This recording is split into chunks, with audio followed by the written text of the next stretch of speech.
भारत के प्रसिद्ध चुनावी रणनीतिकार और बिहार की राजनीति में जल्दी ही एंट्री लेने वाले प्रशांत किशोर ने एक ऐसा बात कह दिया है, नीतीश कुमार को लेकर के एक ऐसा दावा कर दिया है जिससे भारतीय जनता पार्टी के साथ साथ जनता दल यूनाइटेड, चिराग पासवान और एनडीए के जितने भी घटक दल बिहार में हैं, सबकी समस्या बढ़ जाएगी, सबकी टेंशन बढ़ जाएगी। प्रशांत किशोर ने जो बात कही है वो बिहार के लोगों को सुनना चाहिए और बिहार के लोगों को आंख खोल करके देखना चाहिए कि आखिर बिहार के नेतागण ऐसी मांग क्यों नहीं करते हैं। अब प्रशांत किशोर ने क्या कहा है, उनकी बातें क्या है और क्यों भारतीय जनता पार्टी के साथ जितने भी एनडीए के घटक दल हैं बिहार के, उनकी टेंशन बढ़ जाएगी, हम आपको विस्तार से बताएंगे। लेकिन उससे पहले नमस्कार, मेरा नाम वेद प्रकाश है, आप जनता जंक्शन देख रहे हैं और कैमरे के पीछे हैं विशाल। दरअसल प्रशांत किशोर ने बिहार को लेकर के कई बातें कही हैं और उसी बीच एक दावा किया है कि बिहार की जो सरकारें हैं, बिहार के जो घटक दल हैं एनडीए के, वो सरकार बनाने में, केंद्र में सरकार बनाने में अहम भूमिका में है, उनकी भूमिका को कोई नकार नहीं सकता है। और ऐसे में जब नीतीश कुमार या फिर एनडीए के अन्य घटक दल मंत्रालयों की मांग कर रहे हैं तब उन्हें शर्म आनी चाहिए। प्रशांत किशोर कहते हैं कि नीतीश कुमार जो मंत्रालय की मांग कर रहे हैं वो नरेंद्र मोदी से ये मांग क्यों नहीं कर रहे हैं कि बिहार के हर जिले में फैक्ट्री लगनी चाहिए। प्रशांत किशोर कहते हैं कि नीतीश कुमार इस बात के लिए क्यों नहीं अड़ते हैं कि अहमदाबाद में फैक्ट्री नहीं लगेगी, गुजरात में फैक्ट्री नहीं लगेगी, बल्कि गोपालगंज में, सारण में, पटना में फैक्ट्री लगेगी।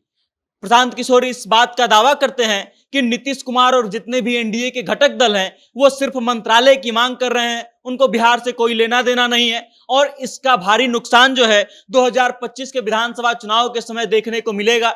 ये प्रशांत किशोर का दावा है। उसके साथ ही वो दावा कर रहे हैं कि प्रधानमंत्री नरेंद्र मोदी 10 साल से केंद्र में प्रधानमंत्री हैं और बिहार में वो सिर्फ चुनाव के समय में आते हैं। मतलब कि प्रधानमंत्री नरेंद्र मोदी बिहार में जब आते हैं तो सिर्फ वोट मांगने आते हैं, बल्कि सौगात देने नहीं आते हैं, फैक्ट्री स्थापित करने नहीं आते हैं। जबकि पिछले 10 वर्षों में वो 50 बार से ऊपर गुजरात जा चुके हैं। प्रशांत किशोर का ये जो आरोप है ये कितना सही साबित होता है ये तो आप बताइएगा। लेकिन आप ये समझ लीजिए कि प्रशांत किशोर जिस तरीके से हमला कर रहे हैं, जिस तरीके से यहाँ के नेताओं पर सवाल खड़े कर रहे हैं, उस तरीके से ये देख करके लग रहा है कि शायद बिहार की जनता को जागना चाहिए और बिहार के नेताओं को मंत्रालय की जगह फैक्ट्रियों की मांग करनी चाहिए। प्रशांत किशोर आगे कहते हैं कि नरेंद्र मोदी किसी भी अगर व्यवसायी को यह कह देंगे कि आप बिहार में फैक्ट्री लगाइए तो उनको कौन मना करेगा।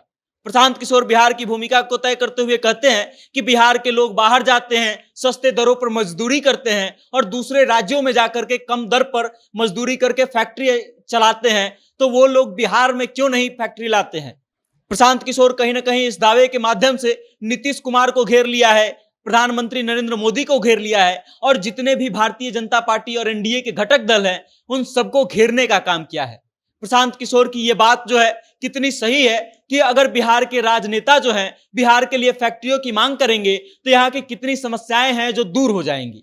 आप समझ लीजिए कि सबसे बड़ा समस्या है पलायन, वो दूर हो जाएगा। दूसरा, बेरोजगारी जो है वो कम हो गई और तमाम चीजें हैं जो बिहार की दुरुस्त होने लगेंगी। लेकिन बिहार के जितने भी राजनेता हैं उनको फैक्ट्रियों से शायद ही कोई मतलब है, उनको अपना मंत्रालय चाहिए, उनको अपना छवि अच्छा करना है, उनको कहीं ना कहीं मंत्रालय चाहिए और चैन की जगह चाहिए।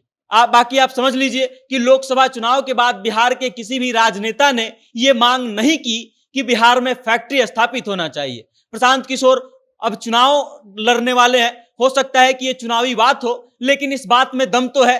एक बिहारी के नजरिए आप अगर इस बात को सुनेंगे और देखेंगे तो आप पाएंगे कि प्रशांत किशोर जो बात कह रहे हैं वो बिल्कुल सही बात है। बाकी इस खबर को लेकर के आप क्या सोचते हैं, प्रशांत किशोर के इस बात को लेकर के आप क्या सोचते हैं, इस कथनी को लेकर के आप क्या सोचते हैं, आपकी क्या राय है और क्या बिहार में फैक्ट्रियों की मांग होनी चाहिए कि नहीं, इस पर आपकी क्या राय है, कमेंट के माध्यम से अपना विचार हम तक जरूर भेजिएगा और देखते रहिएगा जनता जंक्शन। बहुत बहुत धन्यवाद।